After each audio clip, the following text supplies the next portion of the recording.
Halo semuanya, apa kabar? Jadi di video kali ini gue dapat kesempatan buat bahas sebuah monitor budget ya. Dan monitor ini menurut gue lumayan menarik karena ini masuk ke kelas monitor 27 inch Full HD IPS, refresh rate-nya 240 Hz, tapi harganya masih di range 2 jutaan, nggak nyampe 3 juta. Dan monitor ini dari merek yang namanya Digital Alliance, yang dimana ini biasanya tuh brand yang gue tahu bikin mouse, keyboard, headset ya, dan sekarang mereka bikin yang namanya monitor juga.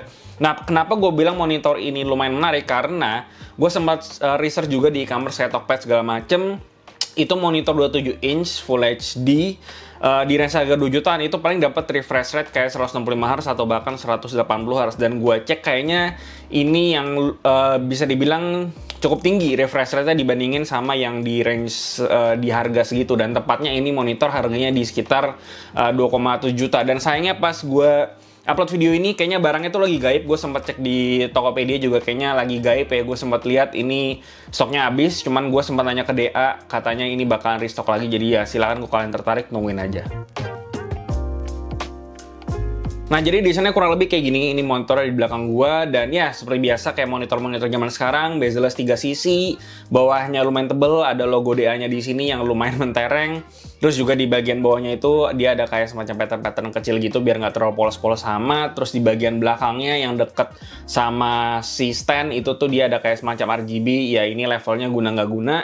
Dan untuk standnya bisa dibilang cukup polos ya, dia tuh kayak kotak doang. Dan tapi gue tuh jujur lebih suka sama desain stand yang kayak gini, karena kalau misalnya pakai desain yang V memang kelihatannya lebih menarik tapi jadi lebih makan tempat. Dan gue sempat review beberapa monitor yang standnya pakai V kayak gitu, itu tuh suka mentok sama deskmat atau mousepad, tapi tergantung sama lebar meja juga sih. Dan ya dengan desain kayak gini jadinya nggak gitu makan tempat sebenarnya. Lalu buat standnya juga fleksibel, dia bisa di tilt, bisa tengok kanan kiri, tingginya bisa diatur, dan kalau mau dibikin vertikal juga bisa. Dan overall secara stand ini udah fleksibel banget, dan kalau kalian nggak suka sama standnya kalian bisa pakai monitor ARM karena dia support sama VESA mounting juga. Lalu buat OSD-nya juga kurang lebih kayak gini, intinya udah bisa standar OSD pada umumnya, bisa ngatur brightness, kontras, color temperature, segala macam sesuai sama selera. Ada beberapa preset juga, dan kalau kalian pengen pakai FreeSync dia juga bisa dinyalain lewat si OSD-nya ini. Buat I/O portnya itu dia ada HDMI 2.0 ada 2, terus DP juga ada 2 versi 1.4, dan ada headphone jack. Lanjut ke detail soal panelnya, jadi dia panelnya IPS, dan selain itu di sini dia ngeklaim kalau monitor ini dia respon time-nya di 1 milisecond. Cuman karena gue nggak punya alatnya, jadi gue akan skip bahas ini. Gue akan langsung aja ke warnanya. Dan untuk warnanya sendiri, gamutnya itu dia ngecover 99% menurut DA, dan gue udah sempet tes, dia bener di 99% sRGB. Dan bonus lainnya di sini gamutnya untuk Adobe RGB di 83%, dan di CP3 dia di 88%. Dan untuk informasi warna yang lainnya, sebelum gue kalibrasi ini kan bisa lihat rekomendasi delta I-nya dia masih belum sesuai sebelum kalibrasi, dan warna-warna lain masih agak off. Dan setelah gue kalibrasi baru bener dan molos semua. Dan awalnya gue sempat skeptis kalau monitor kayak begini bakalan langsung oke setelah gue kalibrasi, karena di review gue yang sebelumnya udah gue kalibrasi pun warnanya masih ada yang off. Tapi ternyata di sini mulus, dan gue bisa simpulkan kalau monitor ini menurut gue cukup oke buat kalian yang butuh warna, kayak ngedit video, foto, atau kerjaan apapun, atau buat nonton, buat main game, ini warnanya menurut gue udah cukup oke. Dan buat resolusi Full HD di monitor yang size-nya 27 inch, gue nggak ngerasa ini gambarnya butek atau burem gitu. Dan jarak pandang gue sama monitor itu kurang lebih di sekitar 60-80 cm, cuman kan nggak konsisten ya, suka berubah-berubah gitu. Dan gue nggak ada komplain soal burem lah atau apa. Apalagi kalau misalnya kalian belum pernah nyobain monitor 27 inch 2K, gue yakin kalian nggak tahu bedanya juga di mana. Lalu monitor ini refresh rate-nya 240 Hz, tentu aja buat main game kompetitif ini udah enak-enak aja harusnya. Gue nggak tahu bisa komplain apaan di refresh rate setinggi ini. Monitor gue sebelumnya 144 Hz, monitor utama gue.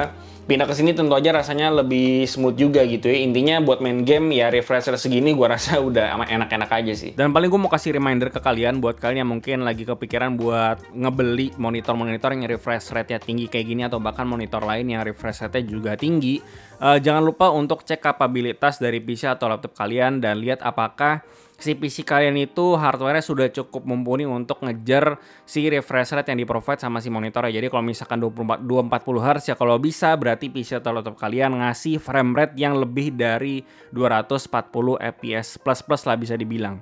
Jadi biar kalian bisa dapetin experience yang maksimal dari si monitor yang kalian akan beli ini. Dan ya buat kesimpulan gue kayak yang gue bilang sebelumnya, kalau ini salah satu monitor di kelas 27 inch Full HD yang punya refresh rate 240 Hz di harga 2,7 juta. Dan ya balik yang kayak gue bilang tadi juga lah, intinya di harga segitu gue cek di resolusi dan size yang sama itu dapatnya di 165 Hz atau di 180 Hz, dan ini 240 Hz. Jadi kalau kalian pengen monitor yang di kelas yang sama tapi refresh rate lebih tinggi, gue rasa ini bisa masuk jadi salah satu konsiderasi kalian juga.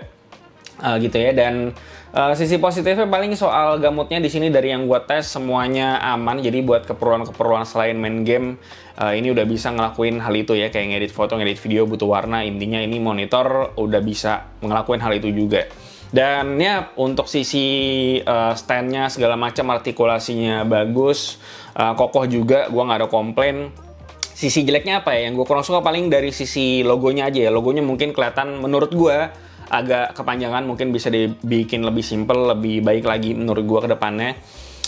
Ya, gue rasa itu aja yang bisa gue bahas soal monitor ini. Ini monitor namanya DA27RE240 ya. Dan ya, ini monitor lagi gaib, dapat info dari dia kayak gitu. Kalian tungguin soon, katanya bakalan restock lagi. Dan nanti akan gue update linknya di bawah.